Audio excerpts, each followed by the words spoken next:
Pourquoi l'hypocrisie te détruit et comment l'éviter? 1. Elle détruit la confiance. Lorsqu'on agit hypocritement, on envoie des messages contradictoires. Ce que l'on dit ne correspond pas à ce que l'on pense ou fait réellement. Cela finit toujours par se remarquer, consciemment ou non. Une fois la confiance brisée, elle est difficile à reconstruire. Dans les relations personnelles, professionnelles ou sociales, la sincérité est la base de toute relation durable. 2. Elle épuise à force de mentir. Maintenir une façade demande énormément d'énergie mentale et émotionnelle. Il faut sans cesse se souvenir de ce qu'on a dit, ajuster ses comportements, jouer un rôle.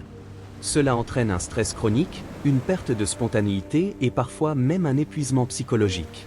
La vérité, même inconfortable, est souvent bien plus reposante à vivre. 3. Elle te déconnecte de toi-même.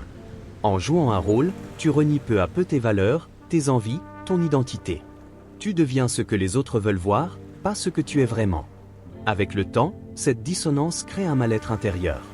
Tu ne sais plus qui tu es sans le masque et tu perds ton centre. 4. Elle cache ta peur d'être jugé. L'hypocrisie est souvent un mécanisme de défense. On veut éviter le rejet, le conflit, la critique. Alors on se conforme, on embellit, on cache. Mais fuir le jugement, c'est aussi fuir l'authenticité.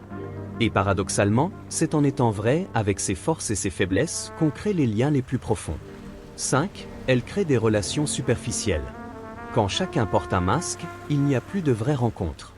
On interagit de manière filtrée, calculée, distante. Les relations deviennent creuses, basées sur des apparences. Il devient impossible de bâtir une connexion sincère et enrichissante.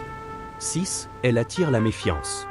Même si elle n'est pas toujours visible au premier abord, l'hypocrisie finit souvent par transparaître. Les gens le ressentent. Cela suscite de la suspicion, du doute, parfois du rejet. À long terme, l'hypocrite s'isole, car on ne veut pas se lier à quelqu'un d'instable ou de manipulateur. 7. Elle empêche le vrai changement. Reconnaître ses failles, ses erreurs, ses incohérences est la première étape du changement.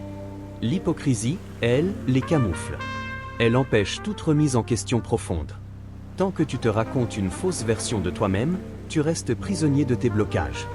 Conclusion, la vérité fatigue moins que le mensonge. Être vrai demande du courage, mais c'est aussi une forme de liberté. C'est la voie vers des relations sincères, une paix intérieure et une vie plus alignée. La vérité ne te demande pas de te souvenir de tes rôles ou de tes masques. Elle te permet simplement d'être.